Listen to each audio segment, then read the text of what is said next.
hockey fans, are you ready to brave the wild? With me, your host, Paladino Joey. Brave the Wild is available on thesportstuff.com, iTunes, Stitcher, and Double Twist. Great to be back on board once again. My prediction was right. The Wild are back, and they'd be trailing the series 3-1. That's basically what I predicted. I predicted a split in the next two games, so thank God. Had a bad feeling that the series was going to end up being a sweep the way game number 3 went. I thought the Wild would win game 3. They came out flat in the first period, or at least St. Louis came out aggressive, as Lou Nanne would like to say. He was a little ticked off at anybody calling the Wild flat in the first period. More of that St. Louis was aggressive. Well, whatever it was, St. Louis was better than the Wild in the first period, and that set the tone.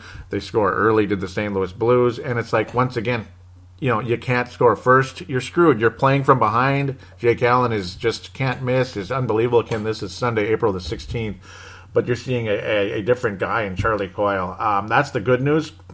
Charlie Coyle, a completely different player than he was the first couple of games, particularly the first game. Just a struggle in most of the second half or so of the season. Charlie Coyle, again, still finishing with 56 points in the season, so not a bad year. It's just the finish. You thought he was going to get 70-ish points, and he did not.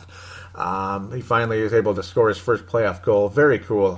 Fun overall game. Zach Parise, I thought he scored, but Coyle was able to get the deflection, and Coyle aggressive throughout the game on Sunday as the Wild played much better in the second period. Again, Colton Parayko starting things off, just Parayko, very frustrating.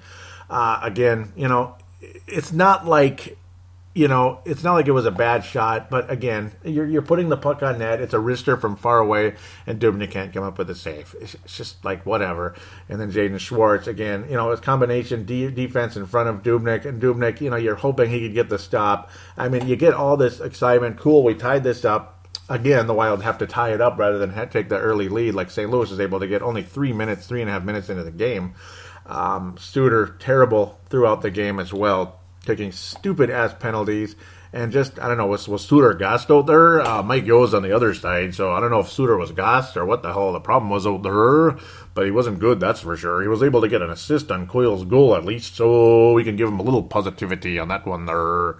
But Mike Yo feeling very good about himself. The Coyle goal, Mike Yo, it's funny, you look at Mike Yo's face, and this has been conversation elsewhere, so I'm going to admit I'm not plagiarizing here. I'm just saying other people have mentioned it.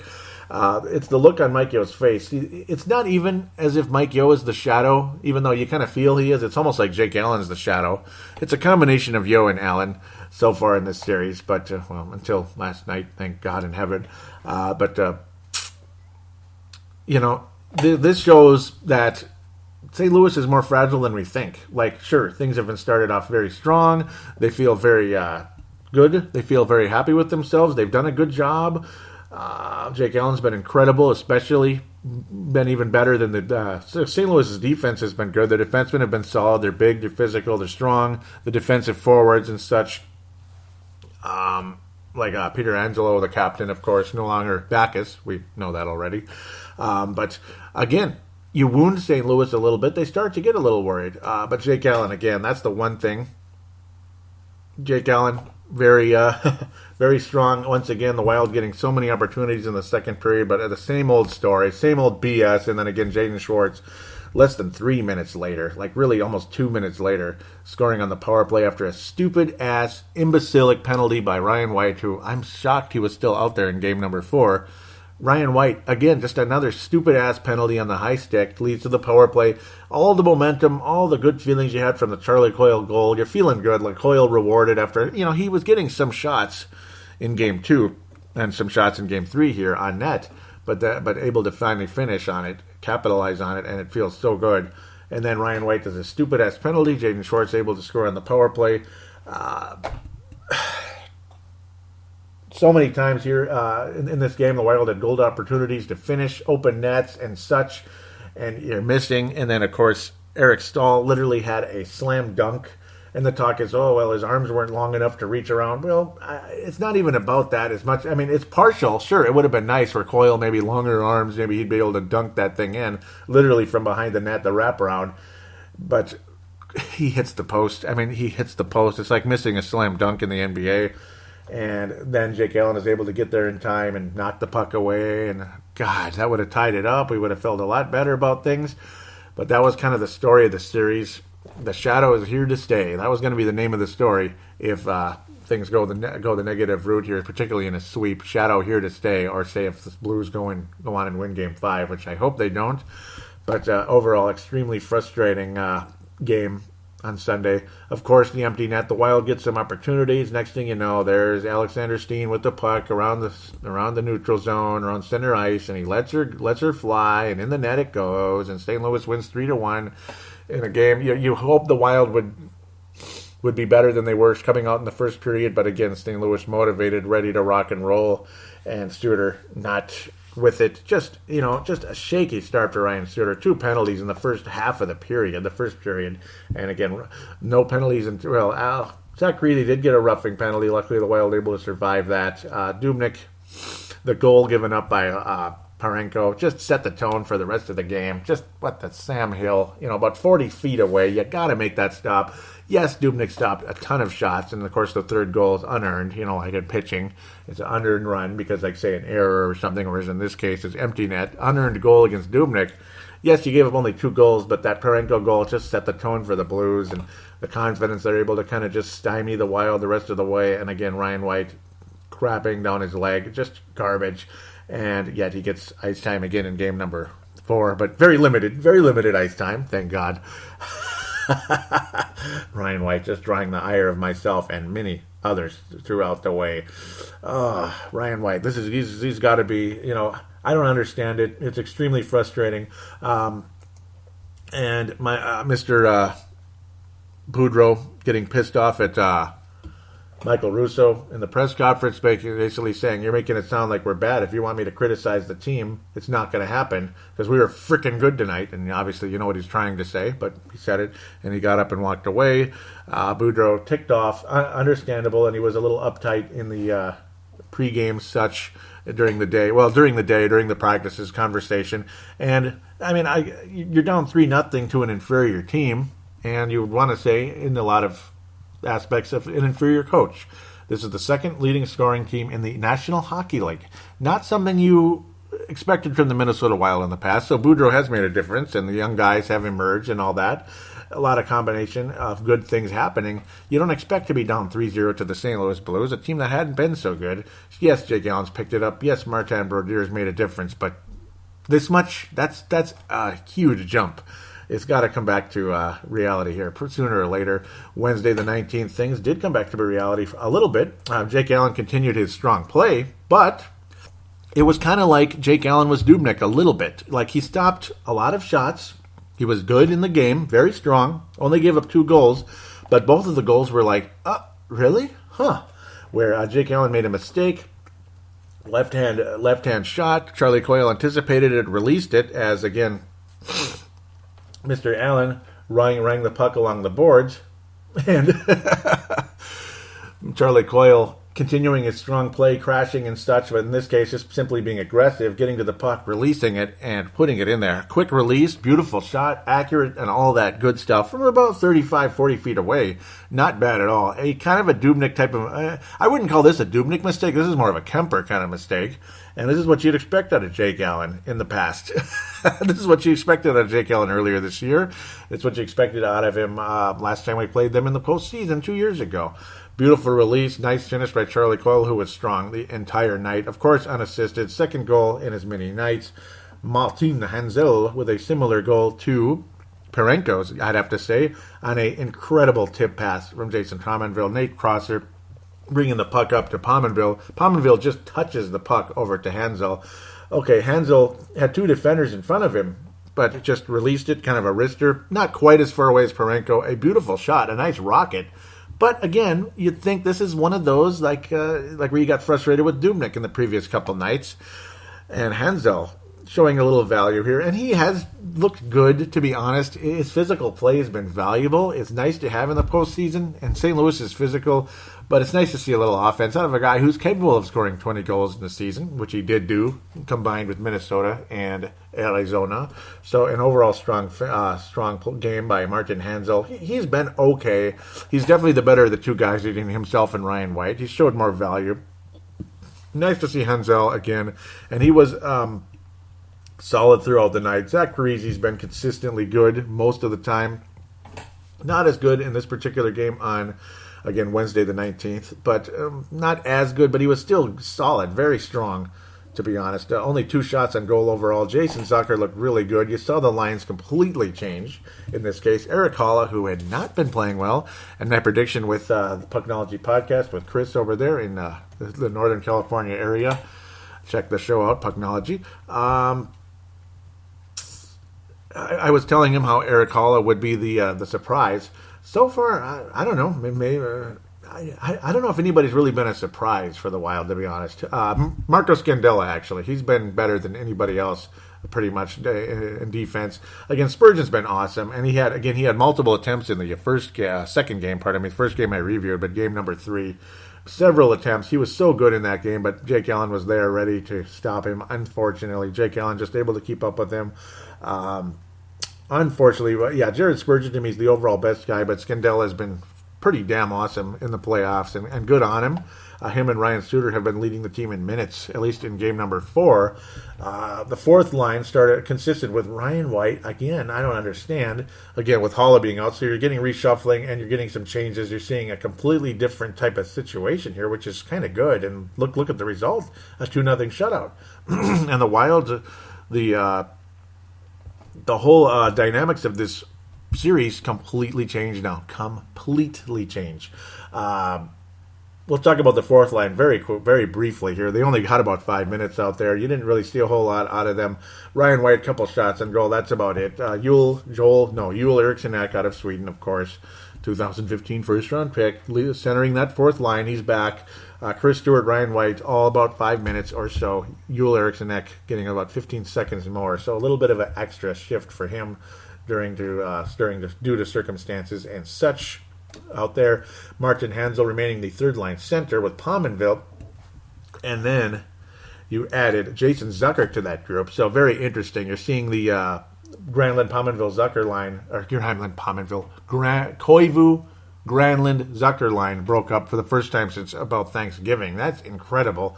Now, of course, you saw Holla in there, but that's because Zucker was out. So it was kind of like you had to. But Zucker moves down to the third line and was pretty damn good the whole night. I mean, you thought he was going to score. You thought he might get a hat trick or at least 2 goals, 6 shots on goal. Jake Allen still very good in the game, so that's the unfortunate part. But Jason Zucker looking pretty damn good here after a couple of not so games. He was okay actually in this series, better than he finished the season, I'd have to say. Jason Zucker, strong night on that third line. And then of course when you go up into the top 6, you have a line of Koivu, Parise, Niederreiter, Eric Staal with Coyle and Granlund. So completely broke up the old second or first line, whatever it was, Koivu, Granlund, Zucker. Completely broke up now. Koivu, again, like I said, with Parise and Niederreiter. Not bad. And remember, those guys were often on the power play together, or it was Koivu, Niederreiter, and Granlund at times on the power play. Not a bad group of guys out there. Eric Staal still looking solid out there. Coyle's been fantastic, and good for him. Coyle looking like a top line guy so far the past couple games, and really, really, really happy to see what you're getting out of Charlie Coyle, as maybe he will remain protected through the Vegas thing, and he probably will. Again, it's the defenseman where it's actually tougher. You're getting squeezed. Somebody's going to be gone. Scandella, Dumba. I don't know. I almost exposed Dumba, but, well, I'm sure they'll expose Scandella. You can't really trust Scandella to continue this strong play, but an overall solid little game for the Wild, and now the dynamics of the series change. Might as well get into that right now.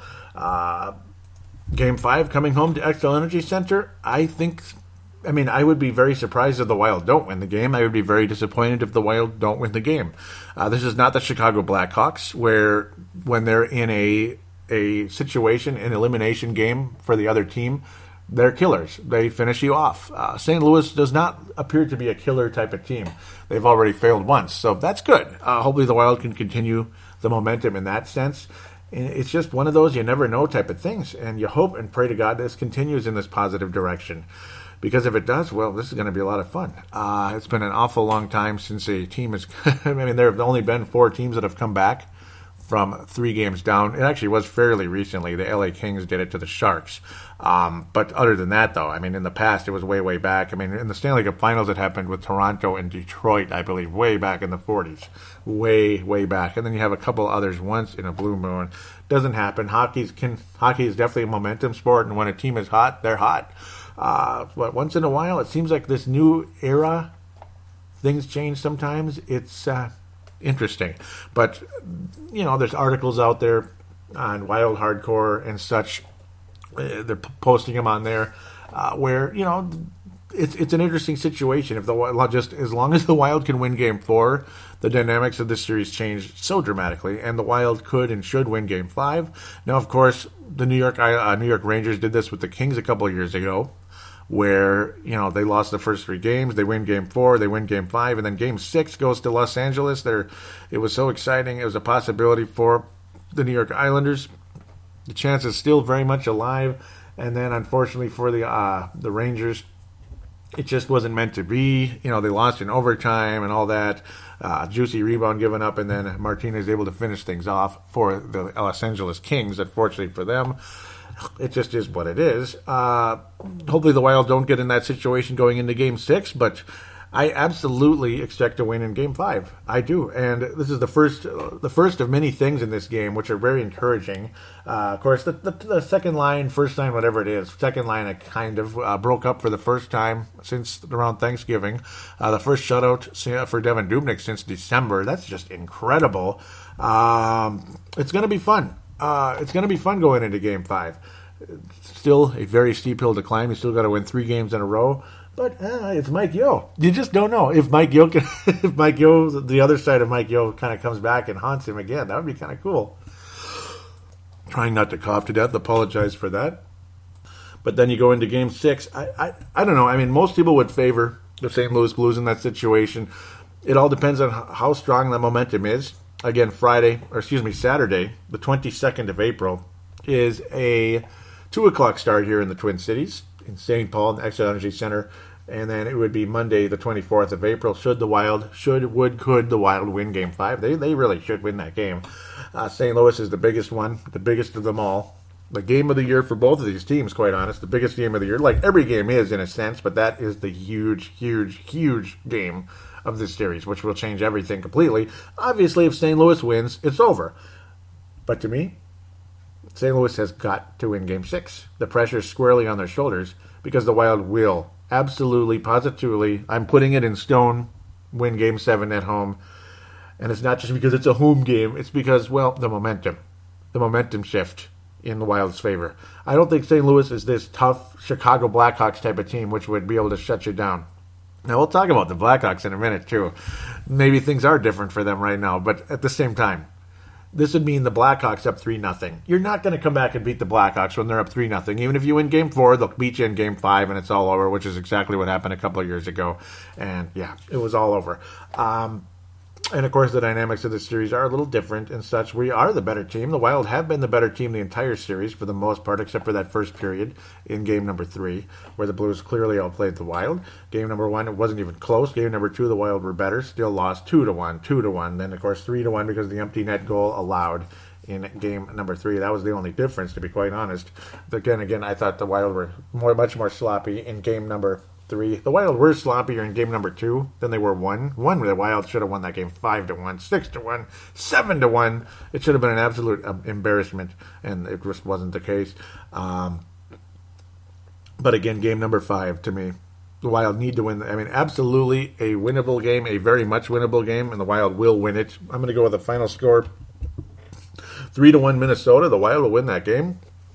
3-1 victory. Most likely guy to score in that game, Eric Staal, is due for something. He's very much due. And Charlie Coyle, I wouldn't be surprised if he keeps it going. But Eric Staal, Niederreiter, guys like that. But Staal, all officially put most likely guy to score in that one. Game number 6, most likely guy to score in that game will be, God knows. Most likely guy to score in that game on the road in Game 6 for the Minnesota Wild is going to be Zucker. Jason Zucker will score in St. Louis, and hopefully it's a momentum builder because of the Wild win Game 6. They will win Game 7. The Wild, Right now, if I'm a betting man, I pick St. Louis to win Game 6. I'm just standing at that right now. Right now, I'm going to pick all these games at this stage because I don't know when I'm going to come back to record again. The schedule's getting really tough unless it rains. And I don't know, the rain has really screwed things up here. Things went from easy to hard now, and it sucks. It's disappointing. So I got to get this show done today.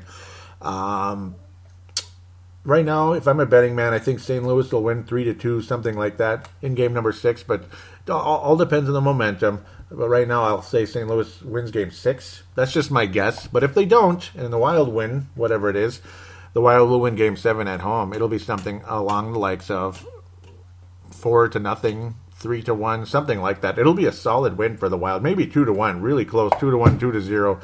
Most likely guy to score in game number 7. I gotta go with Parise or Niederreiter. I'll go with Parise in that one. Game number 7, the Wild will win and defeat the St. Louis Blues in the series in a 4-0 comeback. In that scenario, right now I favor a 4-2 series victory for St. Louis in game number 6. But the Wild at least make things interesting. It'll be like a 3-2 game for the St. Louis Blues. Might go to overtime, but some bullcrap will happen and the Blues will win. That's just my guess. That's just how it goes, I think. But a comfortable victory in game number 5 will at least extend the series, and we'll see what happens should the Wild win game 6. But I think it goes into overtime, or at least the final minutes of that third period. Empty net, whatever it is. It'll be very, very close, very tight. 3-2 victory for St. Louis, in my humble opinion.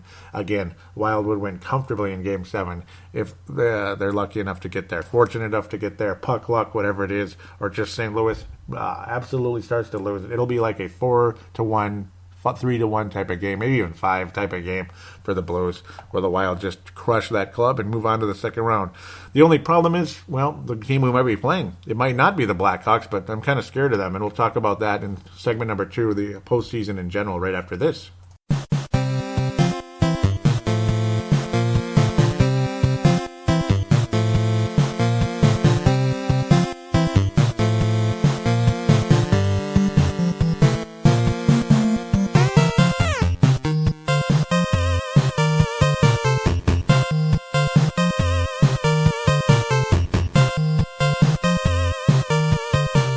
And we are back here on Brave the Wild. It's just going to be wall-to-wall postseason here.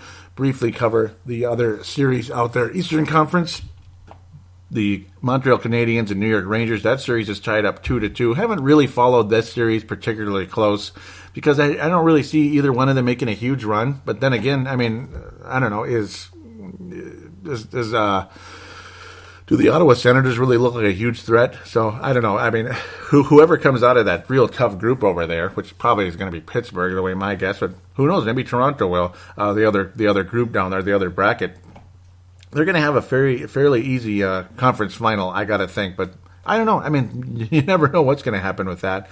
Ottawa's up 3-1. They've certainly been outplaying Boston. The Bruins don't look like they look just like a mediocre playoff team. They look like the kind of team that should have been playing Washington instead of Toronto, but it seems like it always turns out that way, where better teams end up playing each other. I mean, Toronto, yes, they're like the quote-unquote 8th seed. They're the second wild card and all that, but they're a skilled team. They're well-coached, all that. It's just early, I suppose, and I don't know. It's kind of like when the Oklahoma City Thunder played the Lakers years ago in the first round of the playoffs. It's like, oh, what a bummer. Why couldn't it be somebody else? But sometimes that's how it goes. You wish it was the Bruins or something playing the Capitals, and Toronto maybe would play Ottawa. It could get real interesting there. New York and Montreal. It's a good series. It's two skilled teams. I probably still expect either one of them to beat Ottawa, but Ottawa's playing pretty good, and good on them going up 3-1 against an inferior opponent. Toronto's been outstanding. They barely lost in the first game, like we talked about, and then. Or did we talk about? Yeah, we did. And then Toronto evening things up. We only talked about the first game briefly. Toronto evening things up, a strong second game. And then you get game number 3. The Toronto Maple Leafs win the third game, but then Washington, strong performance. Toronto hanging in there, but the Washington Capitals end up winning 5-4. Series tied 2-2. Anything could happen there, and boy, wouldn't that be cool? It's an early sign again that the Capitals they're not going to win the Stanley Cup, and they're not going to get to the finals. And if they do, good on them, I guess. Pittsburgh up 3-1. They took a 3-0 lead, unfortunately, and the young defenseman for the Columbus Blue Jackets Zach Werenski was the young man. Just a kind of a gruesome sight as he's kind of laying down, hit in the face, basically right about the eye, basically in the eye, blood just streaming, and then of course you get the darkness and the stitches and the black eye. He goes back out there and toughs it out, wearing a full shield. The poor guy, he ultimately had a facial fracture in that situation. So not only was he gashed and bruised and all that, but also fractured to the bone in the face. So unfortunately, Zach Werenski out for the remainder of the playoffs, but still played in that game. What a tough son of a gun, and that's hockey for you. Unfortunate for him, though, that he will not be able to continue into the postseason. Zach Dulp, also a member of the Columbus Blue Jackets. They finally win a game, just like the Wild. They win game number 4, Pittsburgh up 3-1, and unfortunately for Columbus, Pittsburgh's still very likely to win that series. It's just kind of one of those things. It is what it is, but nice overall solid job by the Pittsburgh Penguins. Nice to see Columbus at least stay alive, so good for them. Toronto, hopefully they can get things done, but right now I'm still leaning Pittsburgh to win the Eastern Conference again. Unfortunately, I don't think they're going to win the Stanley Cup, but maybe. Maybe they will go back-to-back. It's real rare. But right now it's got to be Pittsburgh, or it's Pittsburgh. It's kind of sad, again, that Pittsburgh and Washington would have to play each other in the second round if the Capitals ultimately do get there. It's like you wish it was Montreal or something versus Toronto. That would be kind of cool. 2 old Canadian teams again there. Of course, you got Montreal and Ottawa. That would have been an interesting series, like it always is. Maybe New York versus Boston. More regional type stuff rather than all these weird kind of all over the place type of matchups. And then only Pittsburgh and Columbus are the close ones, and it's just same old crap. Columbus basically looking at their version of the Chicago Blackhawks in the Eastern Conference. Talking about the Blackhawks, should I save that for last? I guess. Edmonton looking so strong there. They're able to win. They lose the first game. The Sharks mount a great comeback. Then they win the next 2 games. Connor McDavid strong there, and Talbot looking like an unbeatable goalie, getting the shutout. And then the Sharks unload and crush Talbot in game number 4 in Edmonton. That was quite a shocker. Just an absolute obliteration of the Edmonton Oilers in that game. And you know what? Congratulations to the to the San Jose Sharks there. So they tie that series up 2-2. Edmonton Oilers don't have home ice advantage because they were the number 3 seed in that division. So, I don't know. It kind of is what it is there. 7-0 obliteration. That second period, a flurry of 4 goals for the San Jose Sharks. So, congratulations, Chris and the Pucknologies podcasters out there. Big, big night for the Sharks. They're looking pretty good again. Edmonton is still, to me, like a possible underdog conference finalist for me. You just never know. But the Ducks just rolling past the Calgary Flames. I didn't like that very much. I'm a Flames fan. I like Calgary Flames. I love their logo, love their fan base. I love the Atlanta Flames too. I got an Atlanta Flames hat. Of course, the North Stars, the Wild, even the Whalers, I like them more. But still, Whalers barely. I mean, I love the Whalers and the Flames. They were fun teams to keep up with in the past. Atlanta Flames, I think, is one of the coolest logos out there ever. And, of course, the Calgary Flames keep that as for their alternate captain sticker on the jerseys. Pretty damn cool. Gotta love it. It's awesome. But unfortunately for the Calgary Flames, they finally took a lead in Game 3. They were doing all right, up 4-2, but Elliott giving up just weak softy goals and giving up one very early in that 4th game. That was a surefire sign. Just, put Chad Johnson in there, and finally the Calgary Flames do that. The coach there, and then Anaheim still able to maintain their lead. Calgary just not getting the job done. Anaheim adding a goal right away with Chad Johnson in their 2-0 lead. Almost nothing the Flames could do, and of course, the young and very talented Mr. Gibson out there getting the job done. John Gibson there getting the job done for the Anaheim Ducks throughout the night. Flames, so many attempts, 37. They were very solid, but none of them getting past Gibson. For the most part, a 3-1 loss for the Calgary Flames, and they're the first team to be eliminated from the playoffs. And the only team that gets swept, the Wild don't get swept, the Blue Jackets don't get swept. That sounded weird. And there it is, the Flames out already, and that kind of sucks. I'm not happy about that at all. Columbus again survived, like I mentioned. That leaves us with the Chicago Blackhawks and the Nashville Predators. Well, the Blackhawks are the final team that could get swept in the first round. Yeah. Yeah, the Blackhawks might get swept in the first round. Oh, Harsh Med out there if you're listening. Look at you. Look at you. All this stuff. All you Blackhawk fans out there talking all this stuff. Okay, yeah, you probably have the right to talk all this stuff, but at least, I don't know. I still like Blackhawk fans more than Golden State Warrior fans or Seattle Seahawks fans. That's for damn sure. Denver Nuggets too. Portland Trailblazers. Ugh. But those are all basketball mostly. Colorado Avalanche fans. Yuck. Well, 3-0.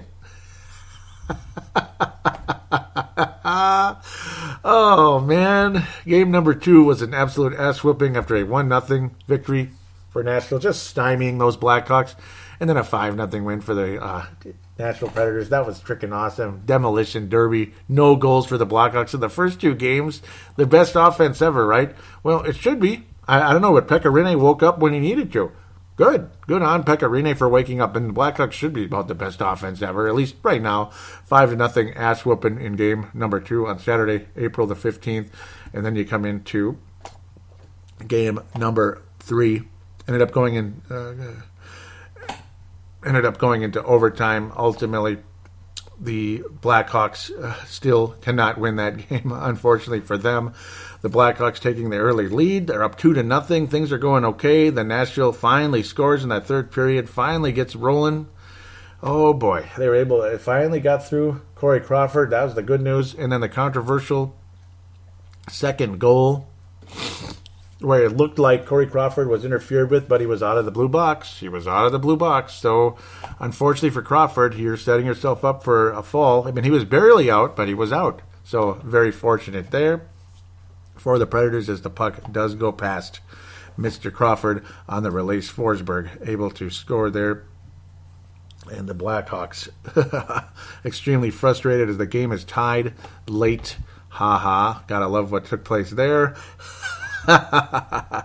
Oh, man. Very fortunate. Forsberg able to net his second goal of the game after he was able to get one early in the third period, getting the Nashville Predators on the board. And then Fiala able to beat Crawford about 3 minutes into the overtime period. And the Blackhawks down 3-0. They just kind of walked out of there like, oh, my God. I cannot believe what's happening. Of course, the controversial tying goal was reviewed, and they said, nope, it's not interference. Sorry. Even though it looked like it, it's not, because he was out of the blue box, and contact with the goalie is possible in that situation. Otherwise, it's not supposed to happen when they are in the blue box, especially with a shot. That would not be a goal. So it is what it is. The Ottawa Senators. Why am I calling them the Ottawa Senators? Nashville Predators. That's why. Predators, Senators, whatever. That's stupid. Take a 3-0 lead. The Blackhawks are reeling, and we'll see what happens. Close them out, Predators. You have to. You don't win Game 4, you are in big trouble. You think the St. Louis Blues are in trouble? The Predators, Albert, are in massive trouble if they don't win Game number 4. Even though it's almost impossible, it's the frickin' Blackhawks. It is. You're gonna beat the Blackhawks. You got to do it early, and you got to do it often in that first round, and that's the key there. Right now, it looks like Nashville versus Minnesota, huh? Well, I hope so. But probably Nashville versus St. Louis. I'm kind of sticking with, I'm not sticking with the Blackhawks winning the Stanley Cup anymore. Now, it's really interesting. Of course, the Ducks eliminate the Sharks. The Ducks eliminate the Flames. Now, I don't know who's going to win the Stanley Cup. It might be Washington or Pittsburgh. Oh, God. Or the Wild. No, I don't know. More than likely a St. Louis and Nashville, because Wild still have to win 3 games in a row to get there. So let's be realistic for the moment. More than likely, Nashville versus St. Louis, and then Anaheim versus, I don't know, it might be the Sharks.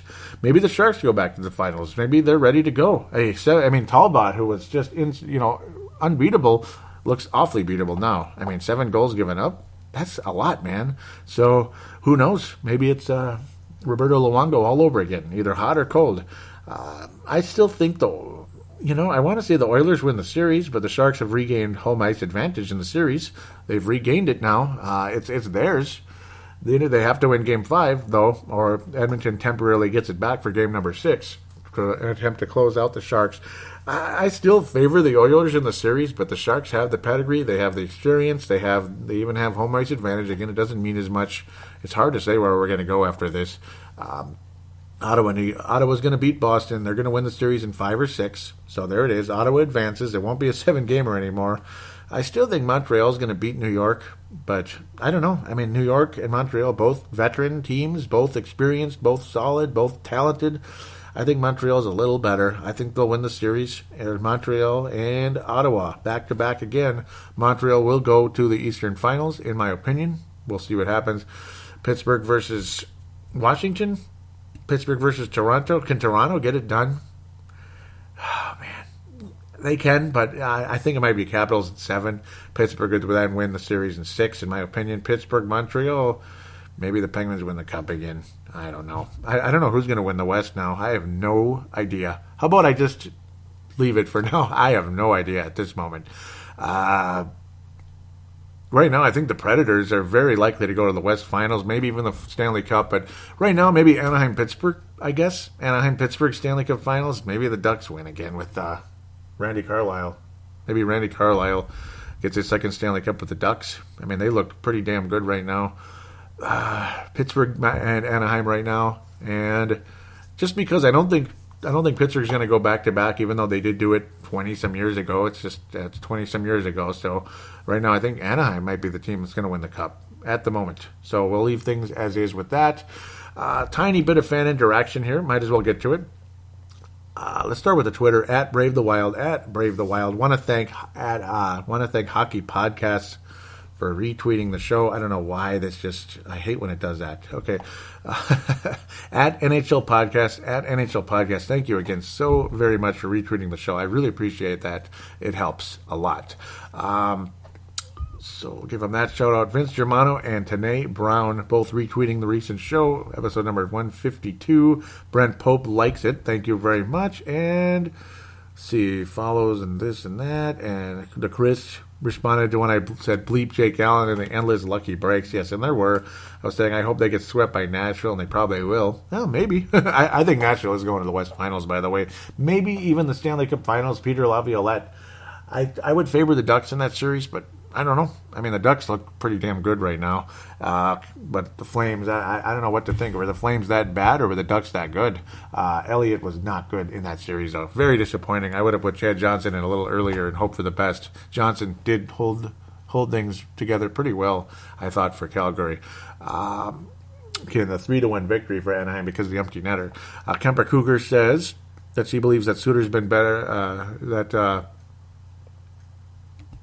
who was I talking about there? Scandella was saying, wow, Scandella, hope... yeah, so Scandella just had a bad moment, and then I ranted about it. But no, Kemper Cougar, you're right. She said, I think he's been better than Suter this series. And yeah, I don't know why I ranted on Scandella when he was actually great. He was above average during the series, particularly last night, though. He's been pretty good in the series. I shouldn't say great, but good. He's been like a B on a letter grade.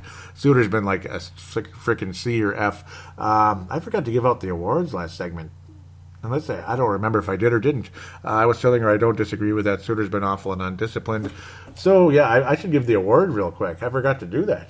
That's terrible. Mike Madonna Award, if I didn't give it out, is Charlie Coyle. He's just been so strong, and it's nice to see him emerge. The James Shepard Memorial, Ryan White with a bullet, with an honorable mention to Ryan Suter, who's been awful. So the Ryans are the James Shepard Memorials to this point. That's the end of the. That's the end of the Twitter account. The Chris, he liked what he retweeted when I said Allen should play the lottery. He'd probably win it 3 times in a row. This is a joke. Yep, I was so frustrated. Game number 6.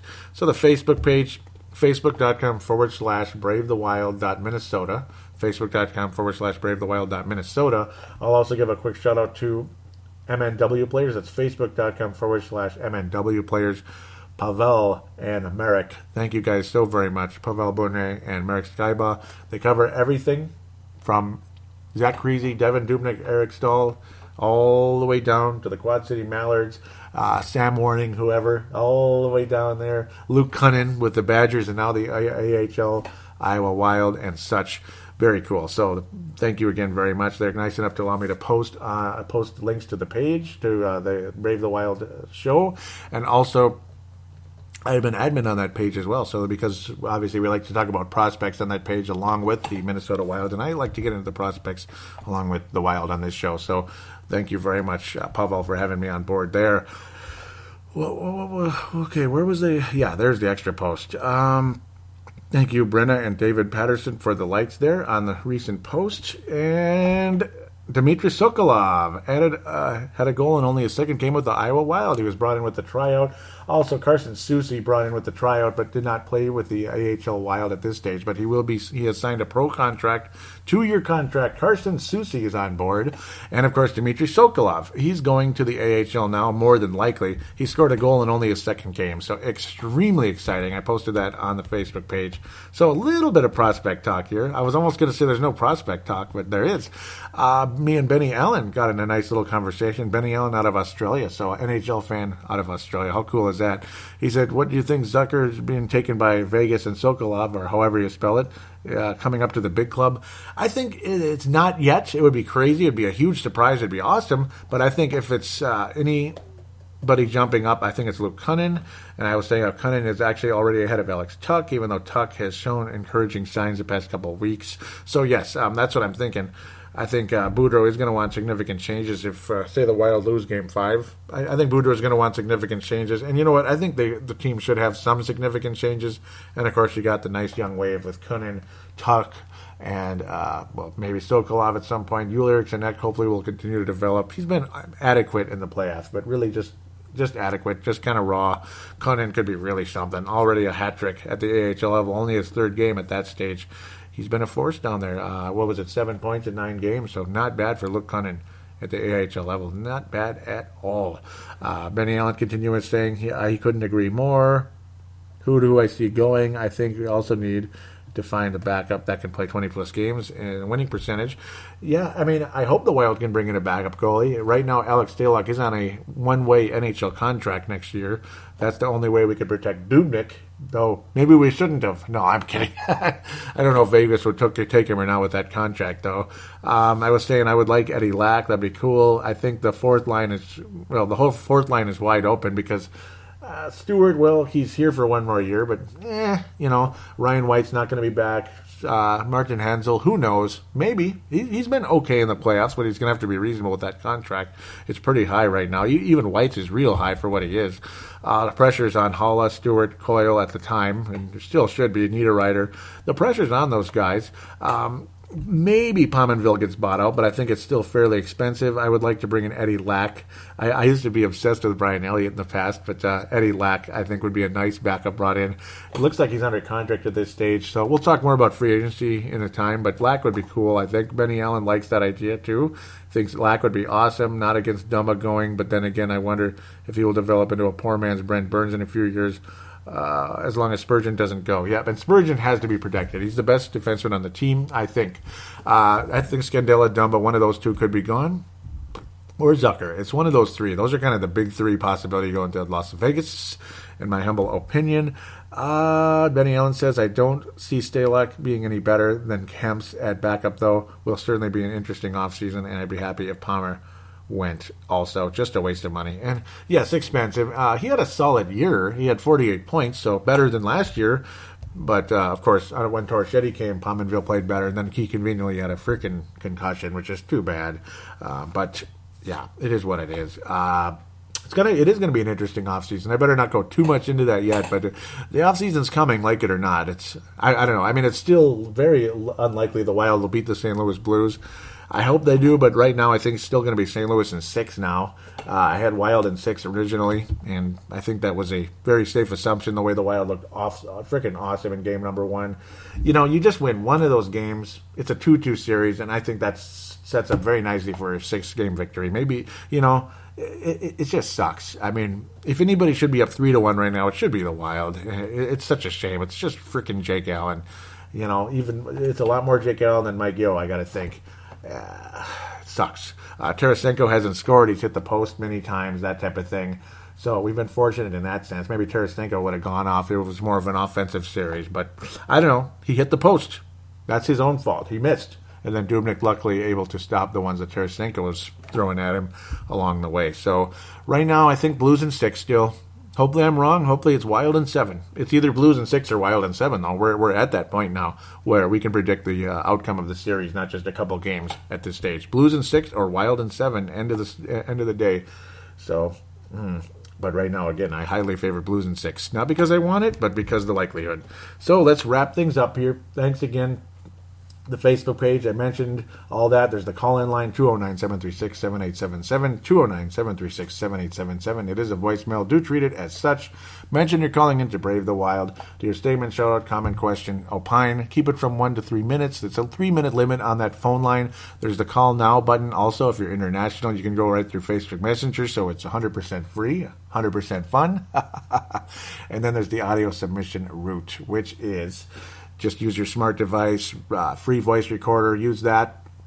Treat it the same way as a phone call. Like you could get that to 5 minutes or so, and then email it to paladinolive@yahoo.com, paladinolive@yahoo.com, and there it is. Then I'm able to slide it right into the show, and there, very simple stuff. All the information will be in the show description. The Facebook page is, and Twitter account and phone line and all that, and email. Thanks again. Hopefully the Wild are able to pull off one of the awesome comebacks of all time. Otherwise, please tell your friends about the show. Please write a positive rating on iTunes if you could. Give me a positive review if you could. I would be greatly appreciated. Thank you again, and we'll talk to you hopefully sooner than later.